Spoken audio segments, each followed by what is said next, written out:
नमस्कार साथियों, मेरा नाम है अशोक पांडे और मेरे चैनल जेआई विद अशोक पे आपका स्वागत है। फ्रेंड्स, आज हम एएफएम के मॉड्यूल डी में चैप्टर नंबर 31 का पार्ट 4 करेंगे।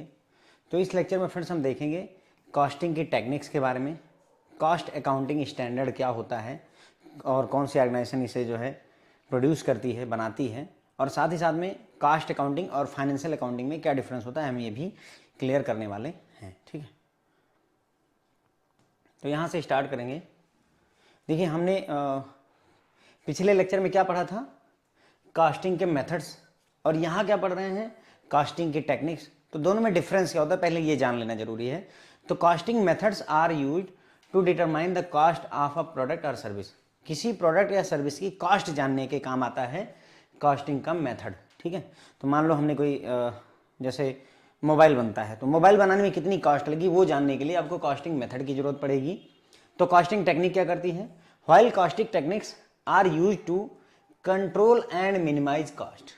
ठीक है, तो मोबाइल बनने में कितना पैसा लगेगा, कितना दाम लगेगा, वो डिसाइड करने के लिए कास्टिंग मेथड होते हैं, और उस दाम को कम कैसे करें, कंट्रोल कैसे करें, उसके लिए कास्टिंग टेक्निक यूज होती है। तो आई थिंक अब आपको क्लियर हो गई होगी ये बात कि कास्टिंग मेथड और कास्टिंग टेक्निक में क्या डिफरेंस होता है। ठीक है, various techniques of costings are used by professionals, these can be grouped under the following main category. तो बहुत सारी टेक्निक्स यूज की जाती हैं प्रोफेशनल्स के द्वारा। कुछ टेक्निक्स की हम यहाँ पर चर्चा करेंगे। जैसे पहला है हिस्टोरिकल या कन्वेंशनल कॉस्टिंग।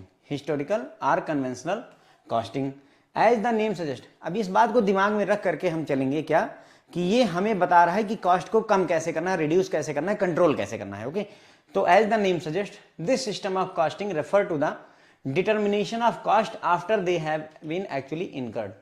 किसी प्रोडक्ट को बनाने में कितना पैसा खर्चा हो चुका है उस प्रोडक्ट के बनने के बाद में पता करने में मदद करता है आपका हिस्टोरिकल और कन्वेंशनल कॉस्टिंग। तो as the cost of product is calculated only after it is produced. एक बार मोबाइल बन गया, अब तुम कैलकुलेट कर रहे हो कि कितना खर्चा लगा। This system is not useful for exercising any control over cost. तो ऐसे में ये कोई कंट्रोल की बात करता ही नहीं। क्यों बोलता है मोबाइल बन जाने दो। अब जब बन गया मेरा मोबाइल, अब बोलता है दाम जोड़ो, तो फिर हम कंट्रोल थोड़ी ना लगा सकते हो। तो मोबाइल बन चुका है, क्या कंट्रोल, क्या दाम घटाएंगे बढ़ाएंगे, कहाँ हम कंट्रोल कर सकते हैं। तो ये बहुत यूजफुल नहीं होता। लेकिन फिर हम क्यों पढ़ते हैं, there is reason, but it can serve as a very useful database and can provide guidance for controlling the cost of future production of similar item. लेकिन ये क्या कर सकता है, एक यूजफुल डेटाबेस के काम आ मतलब सर्व कर सकता है एक यूजफुल डेटाबेस के तौर पर, और प्रोवाइड कर सकता है guidance for controlling the cost of future production of similar item. साथ ही साथ में भविष्य में अगर सिमिलर आइटम आप बनाएंगे तो उसकी कॉस्ट को कंट्रोल करने में हेल्प कर सकता है। इसलिए यानी एक बैच आया, एक बार 100 मोबाइल बने, उनके दाम को हमने एनालाइज किया, सारी चीजें सेट की, अब उसके बाद में अगला बैच बनने से पहले हम कंट्रोलिंग कर सकते हैं इस टेक्निक की सहायता से। ये इसका कहने का पर्पज है। ठीक है, तो हिस्टोरिकल या कन्वेंशनल कॉस्टिंग मेथड क्या होता है, जैसा कि इसका नेम सजेस्ट करता है, हिस्टोरिकल है, काम हो चुका है, हिस्ट्री हो चुका है। ठीक है, तो दिस सिस्टम ऑफ कॉस्टिंग को रेफर किया जाता है, कास्ट को डिटरमाइन किया जाता है कब, जब वो एक्चुअली इनकर्ड हो चाहिए, खर्चा हो चुका है, तब हम डिटरमाइन करने का प्रयास करते हैं। तो कास्ट ऑफ प्रोडक्ट कब कैलकुलेट की जाती है, एक बार प्रोडक्ट बन चुका है, प्रोडक्ट बनने के बाद उसके कास्ट को हम डिटरमाइन करने की कोशिश करते हैं। तो ऐसे में ये हमारे किसी बहुत कंट्रोल के काम नहीं आता, उस पर्टिकुलर बैच के तो काम नहीं आएगा। लेकिन हाँ, ये है कि इसको हम एक डेटाबेस के तौर पर, यूजफुल डेटाबेस के तौर पर यूज कर सकते हैं, और ये हमें गाइडेंस भी प्रोवाइड करेगा। फ्यूचर में अगर उसी तरीके का सिमिलर कोई आइटम बनाना है तो वहां पर हमें ये हेल्प करने वाला है कि हाँ, हम खर्चे को कैसे कंट्रोल, जैसे हमने मान लो 100 टायर बनाए, ठीक है, तो इस बार तो हम नहीं कंट्रोल कर सके, लेकिन अब इसके आधार पर डेटा इकट्ठा करके अगली बार हम 100% है कि हम 100 जो अगले 100 टायर बनाने वाले उसमें हम कंट्रोलिंग वगैरह ला सकते हैं। क्लियर हो जाती बात। फिर आता है फ्रेंड्स स्टैंडर्ड कास्टिंग। ये चैप्टर नंबर 33, चैप्टर नंबर 33 जो है पूरा का पूरा डेडिकेटेड है स्टैंडर्ड कास्टिंग को। यहां पर हम केवल इंट्रोडक्शन देख रहे हैं, पूरा चैप्टर पढ़ेंगे स्टैंडर्ड कास्टिंग पर चैप्टर नंबर 33 में। ओके, तो standard costing is refer to the preparation of database of standard cost of various operations, components और सर्विसेज। तो इसमें क्या होता है कि हम एक डेटाबेस बना लेते हैं किस चीज का, किसी भी प्रोडक्ट का स्टैंडर्ड कॉस्ट क्या होना चाहिए उसका, किसी भी प्रोडक्ट का स्टैंडर्ड कॉस्ट क्या होना चाहिए, डिफरेंट ऑपरेशंस, कंपोनेंट और सर्विसेज का, उसका हम एक डेटाबेस तैयार कर लेते हैं। मतलब जैसे मान लो कोई मेडिसिन है, ठीक है, खांसी की मेडिसिन है, कफ सिरप है, तो पता चला कि कफ सिरप का स्टैंडर्ड प्राइस क्या होना चाहिए, 60 रुपये जो है खर्चा होता है। ठीक है, ये स्टैंडर्ड प्राइस है। अब उसके बाद में बहुत सारे, कोई 120 का बेच रहा है, कोई 110 का बेच रहा है, कोई 115 का बेच रहा है, काइंड ऑफ दैट। तो हमने एक स्टैंडर्ड सेट कर लिया कि हाँ भाई इस तरीके कफ सिरप का प्राइस बेसिकली एक स्टैंडर्ड के हिसाब से 60 रुपीज़ होना चाहिए। ठीक है, तो वही स्टैंडर्ड कॉस्ट का ये कॉन्सेप्ट होता है कि हम एक डेटाबेस बना लेते हैं, स्टैंडर्ड कॉस्ट क्या होनी चाहिए, फिर हम कंपेयर करते हैं। कहाँ फायदा करें, कंपेयर करेंगे भाई स्टैंडर्ड क्या है। एक जो है मोबाइल बनने में 10,000 खर्चा होना चाहिए और हमें कितना लग रहा है, हमें 12,000 लग रहा है, इसका मतलब हम गड़बड़ कर रहे हैं, कहीं कुछ सही किया जा सकता है। ओके, तो वही है, this database of standard cost can be applied to measure the variations of actual cost from the standard cost. अब ये जो डेटाबेस हमारा बना है स्टैंडर्ड कॉस्ट का, इसकी सहायता से हम एक्चुअल कॉस्ट को स्टैंडर्ड कॉस्ट से कंपेयर कर सकते हैं। ये चीज़ होती है, एक्चुअल कॉस्ट को स्टैंडर्ड कॉस्ट से हम कंपेयर कर सकते हैं। जैसे कि मैंने बताया कि मोबाइल बनने में कितना खर्चा होना चाहिए, पता चला 10,000 रुपये, हमारा कितना खर्चा हो रहा है 12,000 रुपीज़, तो इसका मतलब हम कहीं गड़बड़ कर रहे हैं। हम क्या ठीक कर सकते हैं वो देखा सकता है। Analysis of this variance provide useful information for identifying the areas of inefficiency and controlling the cost. एक बार आपने एनालिसिस कर ली कि हमारा 12,000 लग रहा है, तो अब आपको पता चल रहा है ना कि हमारी इनएफिशिएंसी कहाँ पर हम कम हैं, कहाँ पर हम वेस्टेज कर रहे हैं, कहाँ पर हम प्राइस को कंट्रोल कर सकते हैं, कहाँ लेबर ज़्यादा हम वेस्ट कर रहे हैं या वर्किंग आवर ज़्यादा वेस्ट कर रहे हैं, कहाँ पर हमारा वेस्टेज हो रहा है, कहाँ पर परेशानी हो रही, उस चीज़ को आइडेंटिफाई करके हम चीज़ों को कंट्रोल कर सकते हैं। ठीक है, तो ये हो गया हमारा स्टैंडर्ड कॉस्टिंग। हम डिटेल में चर्चा करेंगे चैप्टर नंबर 33 में। स्टैंडर्ड कॉस्टिंग होती है, इसमें हम क्या करते हैं, जितने भी प्रोडक्ट हैं, सर्विसेज हैं, कंपोनेंट्स हैं, सर्विसेज हैं, ऑपरेशंस हैं, इनका एक स्टैंडर्ड कॉस्ट जो है का डेटाबेस बना लेते हैं, चाहे कोई प्रोसेस हो, चाहे कोई कंपोनेंट हो, चाहे कोई सर्विस हो। ठीक है, तो एक स्टैंडर्ड हमने डेटाबेस बना लिया। अब उस डेटाबेस की सहायता से हम क्या करते हैं, कंपेयर करते हैं कि एक्चुअल कितनी कॉस्ट लग रही है हमारी और स्टैंडर्ड कॉस्ट क्या होनी चाहिए। एक एग्जांपल मैंने मोबाइल मैन्युफैक्चरिंग का आपको दिया। फिर हम ये देखते हैं कि क्या वेरिएशन है एक्चुअल कॉस्ट में और जो हमारी स्टैंडर्ड कॉस्ट के बीच में। ठीक है, फिर जो भी हमारा ये वेरिएंस आ रहा है, क्यों डिफरेंस आ रहा है, क्यों हमारी एक्चुअल कॉस्ट स्टैंडर्ड कॉस्ट से ज़्यादा है या कम है, हम कहाँ पर कंट्रोल कर सकते हैं, कहाँ पर हमारी कमियाँ हैं, कहाँ पर हमारा वेस्टेज हो रहा है, वो सारी चीज़ें पता करके हम चीज़ों को सुधार सकते हैं। तो बेसिकली हमारा पर्पज़ क्या होता है, हमारा पर्पज़ होता है ये कॉस्टिंग टेक्निक, हमारा पर्पज़ है कॉस्ट को कंट्रोल करना, कॉस्ट को मिनिमाइज करना। मार्जिनल कॉस्टिंग क्या होती है, तो देखो मार्जिनल कॉस्टिंग में मतलब होता है, मार्जिनल का मतलब होता है वन एडिशनल यूनिट। मार्जिनल का मतलब होता है एक और यूनिट। सोचो कि अगर तुम 100 मोटरसाइकिल बना रहे हो, तो अगर एक मोटरसाइकिल और बनानी पड़े तो इस एक मोटरसाइकिल बनाने में कितना खर्चा होगा, यही पता करना मार्जिनल कॉस्टिंग कहलाता है। ठीक है, तो मार्जिनल कॉस्ट रेफर करता है वन मोर या वन एडिशनल यूनिट को। ठीक है, marginal cost refer to increase in total cost due to production of an additional item. अब आपको समझ में आ रहा होगा, एडिशनल आइटम एक और आइटम को प्रोड्यूस करने में।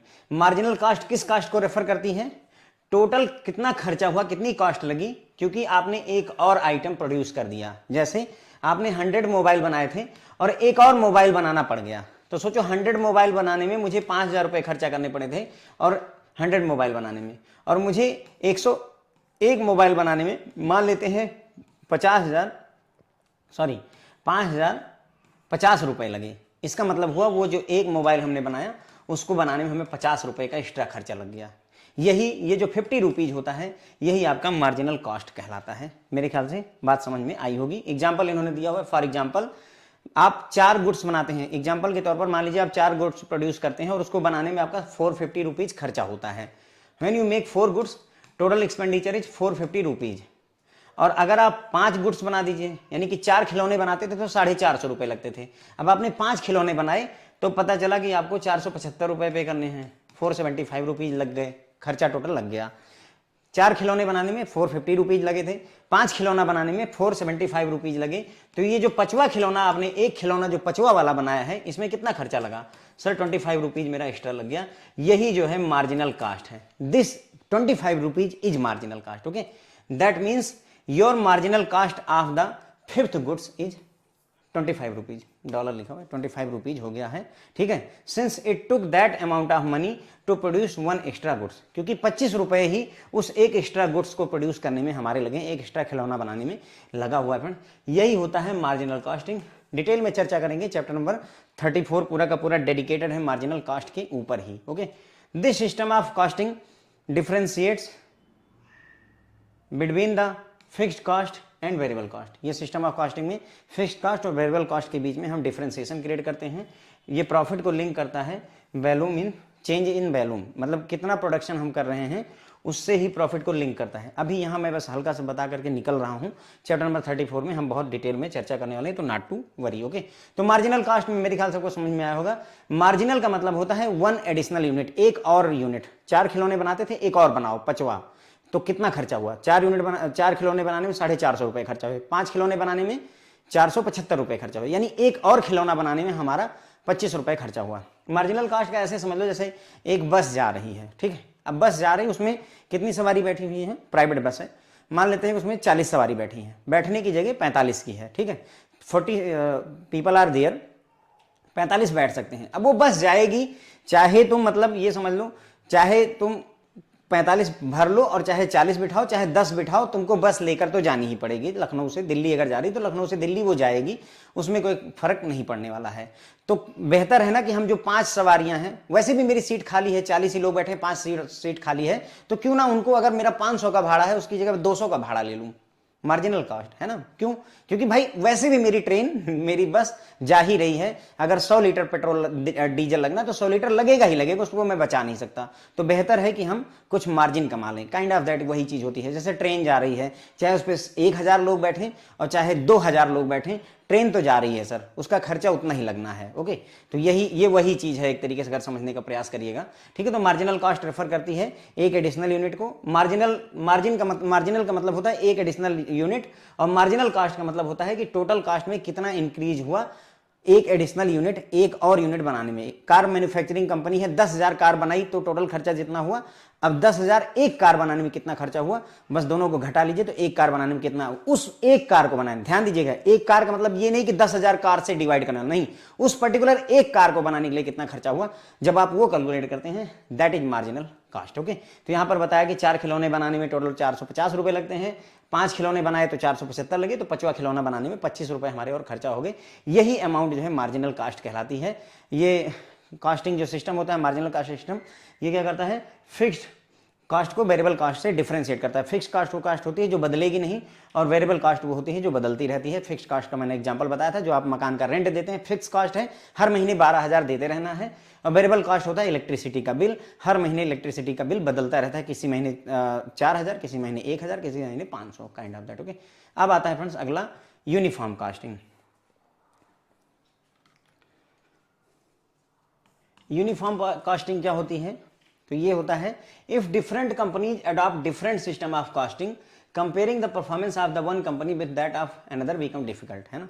अगर हर कंपनी अलग अलग टेक्निक यूज करेगी, अडॉप्ट करेगी डिफरेंट सिस्टम ऑफ कॉस्टिंग, अलग अलग कॉस्टिंग सिस्टम यूज करेगी, कोई जो है जॉब कॉस्टिंग यूज कर रहा है, कोई मान लो कि बैच कॉस्टिंग यूज कर रहा है, कोई और कॉस्टिंग का कॉन्सेप्ट यूज कर रहा है, तो ऐसे में कंपेयर करना थोड़ा सा मुश्किल हो जाता है। तो बेहतर क्या होगा, यूनिफॉर्म कॉस्टिंग की जाए, यानी सभी कंपनियां एक ही कॉस्टिंग मेथड को अडॉप्ट करें, एक ही कॉस्टिंग टेक्निक को अडॉप्ट करें। तो uniform costing refer to the system where standardize principles and methods of cost accounting are employed by a number of different companies. तो आपका यूनिफॉर्म कॉस्टिंग रेफर करती है उस सिस्टम को जहां पर स्टैंडर्डाइज सिद्धांत, प्रिंसिपल सिद्धांत होते हैं, और मेथड्स ऑफ कॉस्टिंग जो है कॉस्ट अकाउंटिंग यूज किए जाते हैं डिफरेंट कंपनियों के द्वारा, एक ही मेथड यूज किया जाए, तब हम उनके बीच में कंपेयर कर सकते हैं। इसीलिए जो फाइनेंशियल अकाउंटिंग होती है उसमें जो बैलेंस शीट बनती है पूरी दुनिया की बैलेंस शीट सिमिलर होती है, नहीं तो एटलीस्ट इंडिया की बैलेंस शीट तो सभी कंपनियों की सिमिलर होती है, क्योंकि तब हम कंपेयर कर पाते हैं। यहाँ पर ऐसा केस नहीं है, ध्यान देंगे इस बात को। ओके, तो ये हो गया हमारा friends uniform casting. Uniform casting technique वो टेक्निक होती है जिसमें अगर एक जैसी कंपनियां एक जैसी कास्टिंग टेक्निक को यूज करें, एक जैसे कास्टिंग सिद्धांत को, प्रिंसिपल को यूज करें तो अच्छा रहता है। यही है यूनिफॉर्म कास्टिंग। फिर आता है डायरेक्ट कास्टिंग। डायरेक्ट कास्टिंग क्या होती है? Under the system of direct costing only the direct cost related to operations, processes or products are allocated to them. ठीक है, तो डायरेक्ट कास्टिंग में हम सिर्फ डायरेक्ट जो आपका कास्ट खर्चा होता है उसे ही नोट डाउन करते हैं। डायरेक्ट कॉस्ट चाहे वो किसी पर्टिकुलर ऑपरेशन में, किसी पर्टिकुलर प्रोसेस में, किसी पर्टिकुलर प्रोडक्ट में लगे, उसी को ही हम नोट डाउन करते हैं, तो उसे डायरेक्ट कॉस्टिंग कहते हैं। All the indirect cost are allocated to the profit in the period in which they arise. जो इनडायरेक्ट कास्ट होती हैं उनको प्रॉफिट में एलोकेट कर दिया जाता है, प्रॉफिट में शामिल कर दिया जाता है। बस इतना ही ध्यान रखिए, बहुत ज़्यादा गहराई में मैं जाना नहीं चाहता यहाँ पर, क्योंकि ऑलरेडी हम गहराई में उतरे पड़े हैं। ध्यान दीजिएगा। डायरेक्ट कास्टिंग क्या होती है, जिसमें हम डायरेक्ट कास्ट को ही नोट डाउन करते हैं। मतलब कहने का जो डायरेक्ट कास्ट किसी पर्टिकुलर ऑपरेशन में, किसी पर्टिकुलर प्रोसेस में, किसी पर्टिकुलर प्रोडक्ट में जो डायरेक्ट कास्ट इन्वॉल्व हो रही है। डायरेक्ट कास्ट आपको पता है जो सीधे सीधे इन्वॉल्व होती है, इनडायरेक्ट जो सीधे सीधे तो नहीं इन्वॉल्व होती लेकिन जरूरी होती है, ठीक है। तो जितनी भी इनडायरेक्ट कास्ट होती हैं वो एलोकेट कर दिए जाते हैं किसको, प्रॉफिट को। जिस पर्टिकुलर पीरियड में ये प्रॉफिट होता है उसी में उसे एलोकेट कर देता है। फिर आता है फ्रेंड्स आपका एब्जॉर्प्शन कास्टिंग। एब्जॉर्ब करना मतलब होता है सोख लेना, है ना। जैसे मान लो पानी गिर गया है तो कोई जो है कपड़ा वगैरह रख दीजिए तो उसे सोख लेता है, तो ये वही चीज़ है, एब्जॉर्प्शन कास्टिंग होती है। Under the system of absorption costing all the cost, चाहे वो डायरेक्ट हो चाहे इनडायरेक्ट हो, related to operations processes or product are allocated to them, ठीक है। उसके बाद में ABC कास्टिंग नेक्स्ट वीडियो में नहीं है, यहीं पर ही हम पढ़ रहे हैं। ABC कास्टिंग इसी के नीचे पढ़ेंगे, ठीक है। तो इस मतलब जो हमारी एब्जॉर्प्शन कास्टिंग होती है इसमें जितनी भी कास्ट लग रही है सब कुछ ऑब्जर्व कर लो, सारा का सारा सोख करके बताओ कितना खर्चा हुआ, चाहे वो डायरेक्ट का खर्चा हो चाहे इनडायरेक्ट खर्चा हो, ठीक है। सबको जोड़ करके हम जो है कास्ट डिसाइड करते हैं, चाहे वो रिलेटेड टू ऑपरेशन हो, चाहे वो रिलेटेड टू प्रोसेस हो, चाहे वो रिलेटेड टू प्रोडक्ट हो, सभी चीज़ों को एब्जॉर्प्शन कास्टिंग में सब एब्जॉर्व करके बताओ कि हाँ क्या हो रहा है, ठीक है। तो एब्जॉर्प्शन कास्टिंग आपको समझ में आ गया होगा। जितने भी खर्चे लग रहे हैं चाहे डायरेक्ट हो चाहे इनडायरेक्ट हो, सब जोड़ जाड़ करके इकट्ठा कर लो, वही आपका एब्जॉर्प्शन कास्टिंग होता है। Activity based casting. अब अच्छा, एब्जॉर्प्शन कास्टिंग जैसे हमने कहा, अब आपको लग रहा होगा कि इसमें हम कंट्रोलिंग वगैरह कहाँ से करेंगे। अब भाई एब्जॉर्प्शन कास्टिंग में हम डायरेक्ट इनडायरेक्ट कॉस्ट सारी इकट्ठा कर लिए, अब तुम एनालिसिस करो और फिर सोचो कि कैसे खर्चे को कंट्रोल करना है, कहाँ पर हम कंट्रोल लगा सकते हैं, कहाँ पर लॉस हो रहा है उस चीज़ को कैसे कंट्रोल करें, ये सारी चीज़ें आप कर सकते हैं। एक्टिविटी बेस्ड कास्टिंग क्या होती है, इसको समझते हैं। The product and services provided by a company to its customer involves various such activities which are not exclusively related to one product or services। कंपनियां अपने कस्टमर को बहुत सारे प्रोडक्ट और सर्विसेज ऑफर करती हैं जिनमें बहुत सारी एक्टिविटीज़ होती हैं। उन प्रोडक्ट को बनाने में, उनको बेचने में, घर तक पहुंचाने में बहुत सारी एक्टिविटीज़ होती हैं, और ज़रूरी नहीं कि वो एक्टिविटी जो हो रही है वो एक पर्टिकुलर प्रोडक्ट या सर्विस से रिलेटेड हो, ठीक है। जैसे अमेजॉन का जो अपना मान लो कि डिलीवरी हब है, वहाँ पर सारे प्रोडक्ट आते हैं फिर आगे डिलीवर होते हैं, तो वो जो डिलीवरी हब है वो किसी एक प्रोडक्ट के लिए नहीं बना है। जितने भी सामान दुनिया भर के जितने भी उस इलाके के सामान होंगे सारे के सारे वहाँ डिलीवर होंगे और वो सब के लिए कॉमन काम करेगा, यही ये कह रहे हैं, ठीक है। जैसे एग्जाम्पल इन्होंने दिया, the quality control department ensure that all the product and services provided by the company are of desired quality. तो यहाँ पर उन्होंने उदाहरण दिया कि भाई जो क्वालिटी कंट्रोल डिपार्टमेंट होता है उसका काम क्या है, जितने भी प्रोडक्ट और सर्विसेज कंपनी द्वारा बनाए जा रहे हैं उनकी क्वालिटी को चेक करना कि भाई इनकी क्वालिटी अच्छी है या नहीं है, ठीक है। But the services provided by this department is not equally spread over all such product and services. लेकिन ये जो सर्विस प्रोवाइड करता है डिपार्टमेंट सभी प्रोडक्ट और सर्विसेज पर इक्वली डिस्ट्रीब्यूट नहीं होता। इसका क्या मतलब है, सम प्रोडक्ट में require higher amount of time and resources of the department compare to that of other product. कुछ प्रोडक्ट ऐसे होते हैं जिनके लिए हो सकता है इस क्वालिटी कंट्रोल डिपार्टमेंट को ज़्यादा समय देना पड़े, ज़्यादा रिसोर्स लगाने पड़े, वहीं किसी दूसरे जो है प्रोडक्ट के लिए कम समय लगाना पड़ सकता है। जैसे ब्रांचेज होती हैं, कोई ब्रांच है जो बहुत बड़ी है वहाँ ऑडिट में बहुत समय लग रहा है, कोई ब्रांच है बहुत छोटी है नई है वहाँ ऑडिट में कम समय लग रहा है। तो यही है एक्टिविटी बेस्ड कहानी जो चल रही है, ठीक है। तो ऐसे में क्या होगा, सर्विस कंट्रोल जो डिपार्टमेंट है उसकी सर्विसेज को अलग अलग एक्टिविटीज में बांटा हुआ है इन्होंने। तो under this technique the overhead cost of the company are identified with each cost driving activity या कास्ट कॉजिंग एक्टिविटी। ये बोल रहे हैं कि इन्हें बोलते हैं cost driving activity. Cost driving activity कहिए चाहे कास्ट कॉजिंग, किन की वजह से खर्चा हो रहा है वो चीज़ कैलकुलेट की जाती है। तो इस टेक्निक में ओवरहेड कॉस्ट, कितना खर्चा हुआ हो किसी कंपनी का, ईच कास्ट ड्राइविंग एक्टिविटी, हर एक एक्टिविटी की वजह से कितना खर्चा हुआ उस चीज़ को कैलकुलेट किया जाता है। जैसे यहाँ पर इन्होंने बताया है सच कास्ट ड्राइविंग एक्टिविटी, यानी कि किसकी वजह से कास्ट हमारी लग रही है कास्ट कॉजिंग एक्टिविटी में। जैसे परचेज ऑर्डर डाला गया, क्वालिटी कंट्रोल की गई, रिसिट किया गया, इशू ऑफ मटेरियल किया गया, ये सभी क्या हैं भाई, परचेज ऑर्डर्स आए उस पर हमारा खर्चा लगेगा, क्वालिटी कंट्रोल करने के लिए डिपार्टमेंट होगा, उस पर खर्चा लगेगा, रिसिप्ट पर खर्चा लगेगा, मटेरियल को सप्लाई करने में खर्चा लगेगा, इन सभी का ओवरहेड हम जोड़ते हैं। क्या करते हैं? ओवरहेड। इन सभी को एक्टिविटी बोलते हैं, हर एक को। क्वालिटी कंट्रोल को एक्टिविटी बोलेंगे, परचेज ऑर्डर को एक्टिविटी बोलेंगे, आपका मटेरियल की सप्लाई को एक्टिविटी बोलेंगे। तो इन सभी एक्टिविटीज़ को हम एक साथ लेते हैं। मान लो कि हमारा जो है ये सारे में खर्चा 2 लाख रुपए का लगता है। फॉर एग्जांपल मैं मान लेता हूँ कि परचेज ऑर्डर में हमारा जो खर्चा लग रहा है, परचेज ऑर्डर लेने में खर्चा कैसे लगेगा? सर आप अपना ऐप बनाएंगे, वेबसाइट बनाएंगे, उस पर खर्चा लगाएंगे, तब जाके परचेज ऑर्डर आएगा। अब मान लो हमारा ऑर्डर कितने आए? 500। तो ये 500 यहाँ से, तो पर ऑर्डर जो है हमारा 2000 रुपये का एक एक्टिविटी पर खर्चा लगा। ठीक है, परचेज ऑर्डर की एक एक्टिविटी पर 2000 रुपये का खर्चा लगा। यही होता है friends activity based costing, ABC जो है वाइडली यूज की गई है to help the management taking important decision like pricing और आउटसोर्सिंग। क्या प्राइस रखना है, प्रोडक्ट खुद बनाना है, आउटसोर्स करना है, क्या करना है, उन सारी चीज़ों के डिसीजन के लिए एबीसी को, एक्टिविटी बेस्ड कॉस्टिंग को बहुत ज़्यादा यूज किया जाता है। ठीक है, थोड़ा बहुत समझ में आया होगा, ज़्यादा नहीं समझ में आया पर कोई बात नहीं है, चलो जितना काम भर का है उतना चल जाएगा। जेआईबी में इतना ज़्यादा गहराई में जाने की जरूरत नहीं, वरना ये जब आप सीआईबी पढ़ेंगे तो वहाँ एबीएफएम में पूरा बाकायदा है, ये पूरा चैप्टर है अपने आप में। ठीक है, तो एक्टिविटी बेस्ड कॉस्टिंग की अगर बात करें तो जो प्रोडक्ट और सर्विसेज हम कस्टमर को ऑफर करते हैं वो डिफरेंट एक्टिविटीज़ से होकर के गुजरता है। ठीक है, और ज़रूरी नहीं कि वो एक्टिविटी सभी प्रोडक्ट या सर्विसेज के लिए सेम हो या उससे रिलेटेड ही हो। ओके, ये भी ज़रूरी नहीं होता है। जैसे क्वालिटी कंट्रोल डिपार्टमेंट है, तो क्वालिटी कंट्रोल डिपार्टमेंट का ऐसे एक्चुअल में कोई खास रोल नहीं है, वो कोई प्रोडक्ट बनाने में मदद नहीं करते, लेकिन जो प्रोडक्ट जा रहा है, जो कपड़े हैं, मान लो पैंट शर्ट है, बेचती है कंपनी, तो पैंट शर्ट फटे हैं नहीं फटे हैं चेक करना, कहाँ गड़बड़ है, ये सारी चीज़ें चेक करने का काम क्वालिटी कंट्रोल डिपार्टमेंट का होता है। ठीक है, तो क्वालिटी कंट्रोल डिपार्टमेंट ये सारा काम आपके लिए करेगा।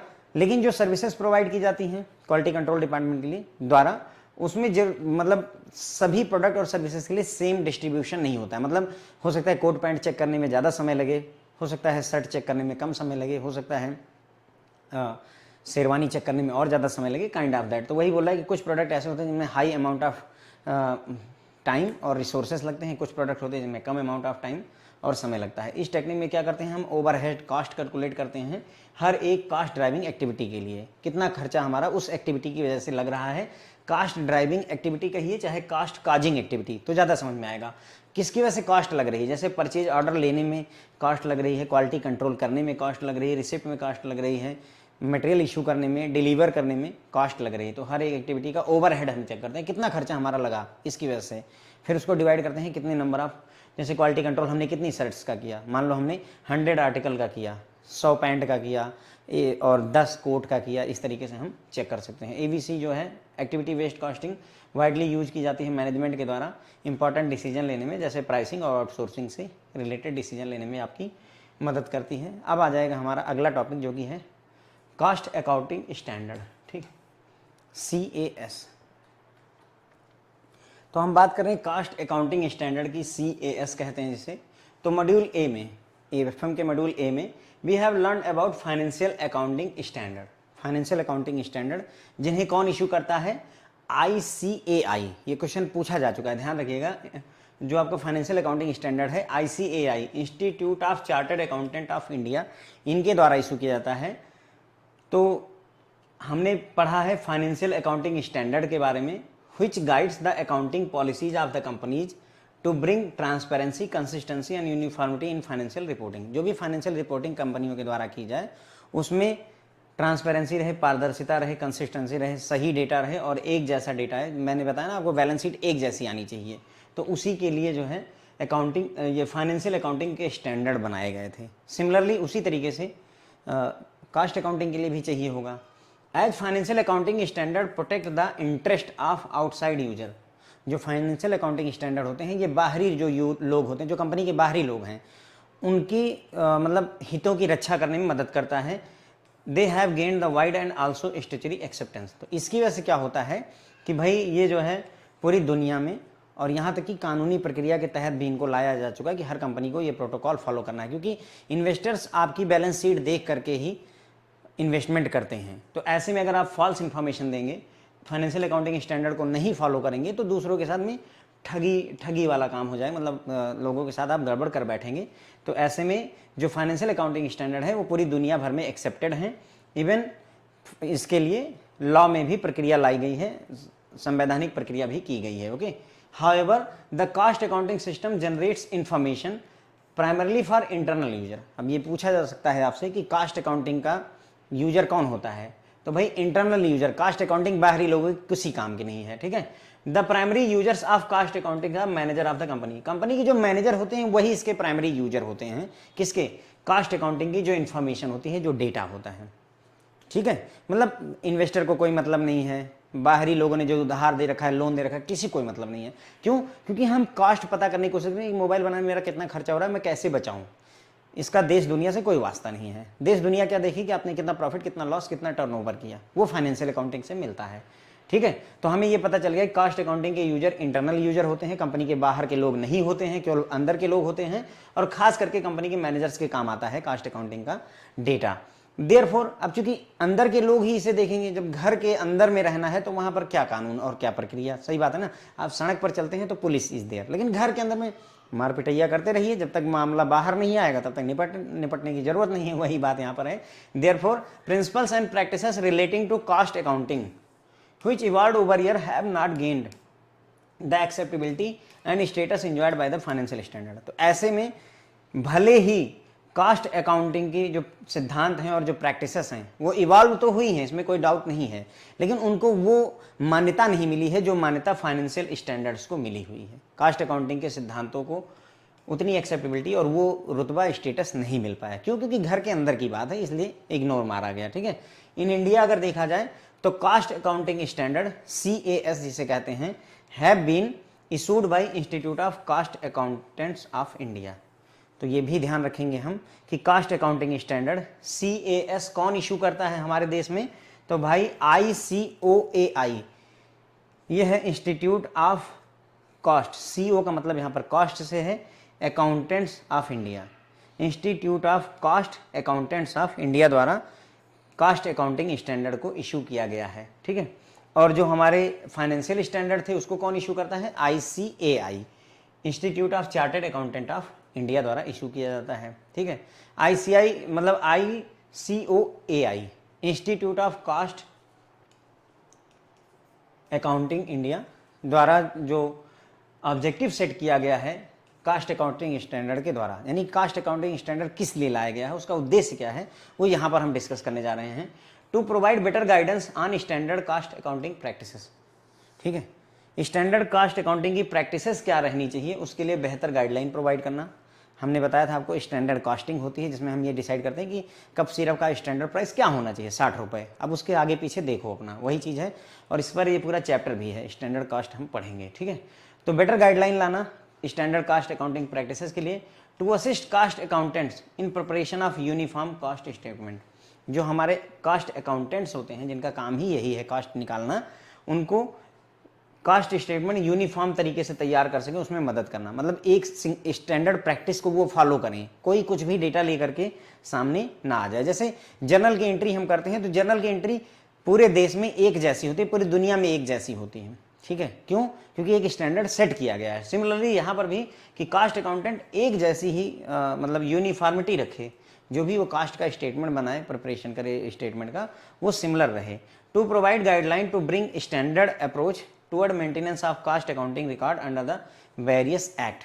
स्टैचू मतलब होता है एक्ट, डिफरेंट एक्ट के तहत जो हमें कास्ट अकाउंटिंग के रिकॉर्ड मेंटेन करने हैं, उसमें हम चाहते हैं स्टैंडर्ड अप्रोच को फॉलो किया जाए। स्टैंडर्ड अप्रोच मतलब जो गाइडलाइन फॉलो की जाए सबके द्वारा फॉलो करी जाए, ठीक। उसके बाद में to assist management to follow the standard cost accounting practices in the matter of compliance with the statutory obligation. अगर कहीं पर स्टैच्यूटरी ऑब्लिगेशन फॉलो करने हैं, संवैधानिक प्रक्रिया को फॉलो करना है, हमें कानूनी प्रक्रिया को फॉलो करना है, तो वहाँ पर कंप्लायंस करने के लिए मैनेजमेंट को चाहिए कि वो स्टैंडर्ड कास्ट अकाउंटिंग प्रैक्टिसेस को फॉलो करे। इसी के लिए इसे लाया गया। थोड़ा बहुत आपको समझ में भी आ रहा होगा कि हाँ बातें क्या चल रही हैं। कास्ट अकाउंटिंग स्टैंडर्ड को फॉर्मुलेट करने में ICOAI has benchmark the Indian practices with global practices and selected the best practices from diverse practice available globally. तो ये बोल रहे हैं कि कास्ट अकाउंटिंग स्टैंडर्ड बनाने के लिए जो हमारा इंस्टीट्यूट है, इसने क्या किया हुआ है, जो दुनिया भर की बेस्ट प्रैक्टिसेस हैं उनको अडॉप्ट किया है, ताकि जो है हम मतलब जैसे वेसल है, वेसल पूरी दुनिया में है, तो हमने भी वेसल को अडॉप्ट किया हुआ है। ठीक उसी तरीके से ये भी है कि दुनिया भर में जो बेस्ट प्रैक्टिसेस है कॉस्ट अकाउंटिंग की, उसको हमने अपने देश में लागू करवाया हुआ है। ICOI ने यूनिफॉर्मिटी अचीव करने के लिए और कंसिस्टेंसी लाने के लिए किसमें, क्लासिफिकेशन, मेजरमेंट और assignment of cost to product and services, इन्होंने एक बोर्ड बनाया हुआ जिसे CAS cost accounting standard board के नाम से जाना जाता है, with the objective of formulating cost accounting standard. ध्यान रखिएगा, तो मतलब पहले हमने एक इंस्टीट्यूट देखा जो क्या करता है, कास्ट अकाउंटिंग स्टैंडर्ड पब्लिश करता है, फिर बाद में इन्होंने कास्ट अकाउंटिंग स्टैंडर्ड बोर्ड बना दिया। उसका उद्देश्य यही है, फॉर्मुलेट करना, क्या, कास्ट अकाउंटिंग स्टैंडर्ड को फॉर्मुलेट करना।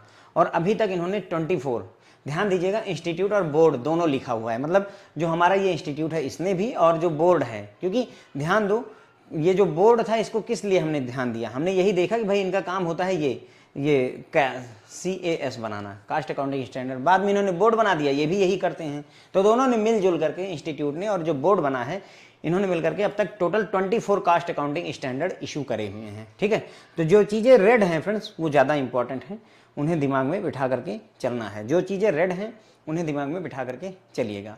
तो हमने कास्ट अकाउंटिंग स्टैंडर्ड में देखा कि फाइनेंशियल अकाउंटिंग स्टैंडर्ड पूरी दुनिया में एक्सेप्ट किए जाते हैं, उनके लिए संवैधानिक प्रक्रिया बनाई गई है।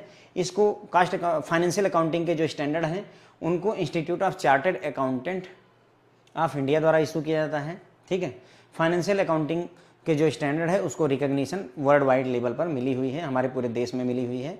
लेकिन जो हमारा कास्ट अकाउंटिंग सिस्टम होता है वो केवल इंटरनल यूजर के काम आता है, खास करके कंपनी के मैनेजरों के काम आता है। तो इस वजह से बेचारे कमज़ोर रहेंगे, क्योंकि दुनिया भर को मतलब है नहीं है, तो जिस चीज़ का दुनिया से मतलब नहीं उसका किसी से कोई मतलब नहीं। इसीलिए जो सिद्धांत हैं, जो प्रैक्टिसेस हैं कास्ट अकाउंटिंग से रिलेटेड, ठीक है, वो धीरे धीरे इवॉल्व तो हुई हैं, लेकिन उनको वो पहचान और वो एक्सेप्टेबिलिटी नहीं मिली है जो मिलनी चाहिए थी। ठीक है, इंडिया में cost accounting standard CAS cost accounting standard को इशू किया जाता है किसके द्वारा, institute of cost accountants of India ICOAI द्वारा। ICOAI द्वारा जो कास्ट अकाउंटिंग स्टैंडर्ड इशू किए गए हैं उनका उद्देश्य क्या है, स्टैंडर्ड कास्ट अकाउंटिंग प्रैक्टिसेस के लिए बेहतर गाइडलाइन लेकर आना।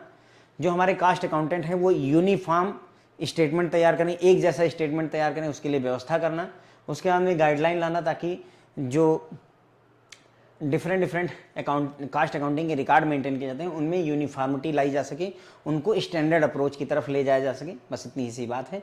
उसके बाद में कास्ट अकाउंटिंग स्टैंडर्ड को बनाने के लिए जो हमारा institute of cost accounting India है, एक बार देख लेते हैं इसका नाम, institute of cost accountants of India है। ठीक है, institute of cost accountants of India जो हमारा इंस्टीट्यूट है, इन्होंने क्या किया हुआ है, इंटरनेशनल जो ग्लोबली जितनी बेस्ट प्रैक्टिसेस हैं कास्ट अकाउंटिंग की उसको अडॉप्ट किया हुआ है। ठीक है, अब जो हमारे कास्ट अकाउंटिंग स्टैंडर्ड है इसमें क्लासिफिकेशन, मेजरमेंट, असाइनमेंट और जो है किसी भी प्रोडक्ट या सर्विस की कास्ट को क्लासीफाई करने के लिए, मेजर करने के लिए, असाइन करने के लिए हम एक स्टैंडर्ड मेंटेन करें, उसी के उद्देश्य से CASB बनाया गया, कास्ट अकाउंटिंग स्टैंडर्ड बोर्ड को बनाया गया है। CASB को बनाया गया है जिसका उद्देश्य है, क्या है उद्देश्य, objective of formulating cost accounting standard. तो कास्ट अकाउंटिंग स्टैंडर्ड को बनाने के लिए इन्होंने बाद में एक बोर्ड बना लिया, कुल मिलाकर के ये समझ लीजिए, जिसका नाम cost accounting standard board CASB। ठीक है ना, कास्ट अकाउंटिंग स्टैंडर्ड बोर्ड बना दिया। इस इंस्टीट्यूट और बोर्ड ने मिलकर के अब तक 24 कास्ट अकाउंटिंग स्टैंडर्ड इशू करे हुए हैं। बस यहाँ पर अब हमारा फ्रेंड्स लास्ट टॉपिक आता है, और इस लास्ट टॉपिक को करने के साथ में हमारा कास्ट अकाउंटिंग पूरा का पूरा कवर हो जाता है। अब मैनेजमेंट अकाउंटिंग है, वो हम इसके अगले वाले लेक्चर में कवर करेंगे। ठीक है, मेहनत लगती है तो अगर हो सके तो लाइक वगैरह करें। ठीक है, thank you so much. Difference between financial accounting and cost accounting. Financial accounting और कास्ट अकाउंटिंग में क्या डिफरेंस होता है, एक ब्रॉडर पिक्चर आपके मन में बन गई होगी, समझ में आ गया होगा, तो अब इसको कंपेयर कर लेते हैं। Financial accounting takes care of statutory requirement like companies act, income tax act. ठीक है, तो जो फाइनेंशियल अकाउंटिंग होती है वो टेक केयर करती है जो भी हमारे संवैधानिक रिक्वायरमेंट्स हैं, जैसे कंपनीज एक्ट को 2013 को फॉलो करना है, इनकम टैक्स एक्ट 1956 को फॉलो करना है, वो सारा फॉलो करवाने में मदद करती है। लेकिन cost accounting is generally voluntary, generally ये वॉलंटरी है, तुम्हारा मन करे तो कास्ट अकाउंटिंग अपनाओ अपनी कंपनी में, नहीं मन करता है तो कोई ज़रूरत नहीं है, वॉलंटरी है, आपकी मर्जी पर है, आपकी इच्छा पर है। Except that for some manufacturing industry it is now obligatory to keep cost record per the company act. कुछ मतलब कंपनीज एक्ट के तहत कुछ मैन्युफैक्चरिंग कंपनियों में ये कंपलसरी कर दिया गया है, अदरवाइज ये कॉस्ट अकाउंटिंग वॉलंटरी होती है। तो पहला डिफरेंस यही हो गया कि भाई देखो फाइनेंशियल अकाउंटिंग कंपलसरी है, इसमें कोई डाउट नहीं है, हर कंपनी को अपना बैलेंस शीट बनाना पड़ता है वरना आफत हो जाती है, लेकिन कास्ट अकाउंटिंग कंपलसरी नहीं है। दूसरा, the purpose of cost accounting is mainly to meet the requirement of management. Cost accounting का उद्देश्य सिर्फ मैनेजमेंट, जो मैनेजर है कंपनी के, उनकी रिक्वायरमेंट को पूरा करना होता है। While financial accounting aim at providing suitable information to various stake holder of the business organisation, जैसे owner, investor, creditor, tax authority, E T C et cetera. ठीक है, तो कास्ट अकाउंटिंग का उद्देश्य केवल मैनेजमेंट यानी मैनेजर की जरूरत को पूरा करना है, लेकिन फाइनेंशियल अकाउंटिंग का ऐसा नहीं है। फाइनेंशियल अकाउंटिंग को जो इन्फॉर्मेशन देनी होती है बहुत सारे लोगों के काम आती है, जैसे वेरियस स्टेक होल्डर में मालिक को जानकारी देना, इन्वेस्टर्स को जानकारी देना, जिन्होंने लोन दे रखा है उनको जानकारी देना, पैसे दे रखे हैं, ठीक है, तो टैक्स अथॉरिटी, इन सबको इन्फॉर्मेशन देना होता है। तो ऐसे में भाई फाइनेंशियल जो आपकी अकाउंटिंग है वो बहुत ज़्यादा इंपॉर्टेंस रखती है। देखो ना, टैक्स अथॉरिटी तक इसमें इन्वॉल्व होते हैं। Financial accounting is concern with the revealing of profit and loss of the organisation. Financial accounting में आपको पूरे ऑर्गेनाइजेशन का प्रॉफिट और लॉस मिलता है, पूरे ऑर्गेनाइजेशन का प्रॉफिट और लॉस मिलता है। वाइल कास्ट अकाउंटिंग में आपको यूनिट कॉस्ट मिलती है या डिफरेंट प्रोडक्ट की प्रॉफिटेबिलिटी कितनी है वो पता चलता है। शुरू में जब हमने कास्ट अकाउंटिंग पढ़ी थी वहाँ पर ये बात देखी थी कि फाइनेंशियल अकाउंटिंग पूरी ऑर्गेनाइजेशन ने कितना, टाटा ग्रुप ने कितना प्रॉफिट किया वो बताएगी। एक पर्टिकुलर प्रोडक्ट उनका कितना अच्छा कर रहा है उसके बारे में जानकारी नहीं देती, वो काम हमारा कास्ट अकाउंटिंग करती है। Under financial accounting the statements are normally prepared quarterly. Financial accounting में जो आपका स्टेटमेंट होता है वो क्वार्टरली बेसिस पर, हाफ ईयरली या एनुअली बेसिस पर प्रिपेयर किया जाता है। लेकिन कास्ट अकाउंटिंग में ऐसा कोई स्टैंडर्ड नहीं है कि नहीं हर साल बैलेंस शीट बननी होती है, लेकिन यहाँ कोई ऐसा कॉन्सेप्ट नहीं कि नहीं हर साल कास्ट अकाउंटिंग का डेटा पब्लिश होना, स्टेटमेंट बनाना, नहीं, ऐसा कोई स्टैंडर्ड नहीं है। द रिपोर्ट्स में be prepared even on daily basis. तुम्हारा मन करे तो कास्ट अकाउंटिंग में तुम रोज रिपोर्ट बनाओ, किसी को कोई पूछने वाला नहीं है, कोई फर्क नहीं पड़ता है। ठीक है, most of the transactions covered under financial accounting are external transaction. ज़्यादातर जो ट्रांजेक्शन्स होती हैं फाइनेंशियल अकाउंटिंग की वो बाहरी ट्रांजेक्शन्स होती हैं। फाइनेंशियल अकाउंटिंग बाहरी दुनिया से डील करता है। कास्ट अकाउंटिंग में जो ट्रांजेक्शन्स होती हैं मोस्टली वो जो है इंटरनल ट्रांजेक्शन्स होती है कि हमारा मटेरियल कितने का आया, लेबर कॉस्ट कितनी लगी, इलेक्ट्रिसिटी का बिल कितना दिया, सब इंटरनल होता है। ये सब चीज़ें जो है आपकी फाइनेंशियल अकाउंटिंग बिल्कुल नोट करके नहीं रखती है। ठीक है, तो ये 4-5 डिफरेंस हमने देख लिए फ्रेंड्स। तो हमने देखा कि फाइनेंशियल अकाउंटिंग और जो है कास्ट अकाउंटिंग में क्या डिफरेंस है। पहला डिफरेंस है कि फाइनेंशियल अकाउंटिंग कंपलसरी है, संवैधानिक मतलब स्टेचुटरी रिक्वायरमेंट को पूरा करने के लिए, कंपनीज एक्ट 2013 को फॉलो करने के लिए, इनकम टैक्स 1956 को फॉलो करने के लिए फाइनेंशियल अकाउंटिंग अडॉप्ट करना कंपलसरी है, फाइनेंशियल स्टेटमेंट बनाना जरूरी है। लेकिन कास्ट अकाउंटिंग के केस में ऐसा नहीं है, ये वॉलंटरी है, आप चाहो तो अडॉप्ट करो, ना चाहो तो ना अडॉप्ट करो। कास्ट अकाउंटिंग का पर्पज क्या होता है, मैनेजमेंट की रिक्वायरमेंट को पूरा करना, मैनेजमेंट को रिपोर्ट करना, मैनेजमेंट मतलब मैनेजर को रिपोर्ट करना। जबकि जो हमारी फाइनेंशियल अकाउंटिंग होती है उसका उद्देश्य ऐसा नहीं होता, उसका उद्देश्य बाहरी लोगों को जानकारी देना, बाहरी में अंदरूनी भी बाहरी भी, ओनर को भी जानकारी देता है, जो जिन लोगों ने शेयर खरीदा है, इन्वेस्टर्स उनको, क्रेडिटर, टैक्स अथॉरिटी, इन सबको जानकारी देना होता है फाइनेंशियल अकाउंटिंग का पर्पज। ठीक है, फाइनेंशियल अकाउंटिंग कंसर्न किससे होती है कि पूरी ऑर्गेनाइजेशन का प्रॉफिट और लॉस कितना है ये बताने में हमारी मदद करती है financial accounting. Cost accounting unit cost पर बात करती है कि एक यूनिट प्रोड्यूस करने में कितना खर्चा लग रहा है या एक प्रोडक्ट में कितना प्रॉफिटेबिलिटी आ रही है, ये सारी चीजें कास्ट अकाउंटिंग में होती है। फाइनेंशियल अकाउंटिंग में जो डेटा पब्लिश किया जाता है वो quarterly, half yearly, annually basis पर किया जाता है। कास्ट अकाउंटिंग में ऐसा कोई कंपलसरी नहीं है, कोई कंपल्सन नहीं है, आप रोज डेली बेसिस पर कास्ट अकाउंटिंग का डेटा पब्लिश कर सकते हैं, बना सकते हैं। फाइनेंशियल अकाउंटिंग की जो ज़्यादा ट्रांजेक्शन होती हैं वो एक्सटर्नल ट्रांजेक्शन होती है, बाहरी मतलब कंपनी का दूसरों के साथ में जो ट्रांजेक्शन हुआ, जैसे sold goods to Mohan kind of that, okay, या परचेज गुड्स फ्रॉम दैट, है ना। इंटरनली क्या हो रहा है उसके बारे में कोई बात नहीं होती है, कहाँ पर, फाइनेंशियल अकाउंटिंग में। इंटरनली क्या हो रहा है उसके बारे में, इंटरनल ट्रांजेक्शन की बात कास्ट अकाउंटिंग करती है। कितना खर्चा लगा मेरा, भाई मेरा जो है इलेक्ट्रिसिटी कितनी लगी, सैलरी कितनी देनी पड़ी, कितने वर्कर हैं, कितने घंटे काम चला, ये सारी चीज़ें आपका कास्ट अकाउंटिंग टेक केयर करती है। ठीक है, तो ये हमारा डिफरेंस हो गया फ्रेंड जो है फाइनेंशियल अकाउंटिंग और कास्ट अकाउंटिंग के बीच में। ठीक है, यहीं पर अपना ये लेक्चर खत्म होता है। कास्ट अकाउंटिंग पूरी तरह से कवर्ड है, मैनेजमेंट अकाउंटिंग पूरी तरह से थ्योरी बेस्ड है, ये तो फिर भी जो है थोड़ा सा एनालिटिकल था, उसमें एनालिटिक नहीं है, थ्योरी बेस्ड है। अगले लेक्चर में कवर करेंगे। Thank you so much friends.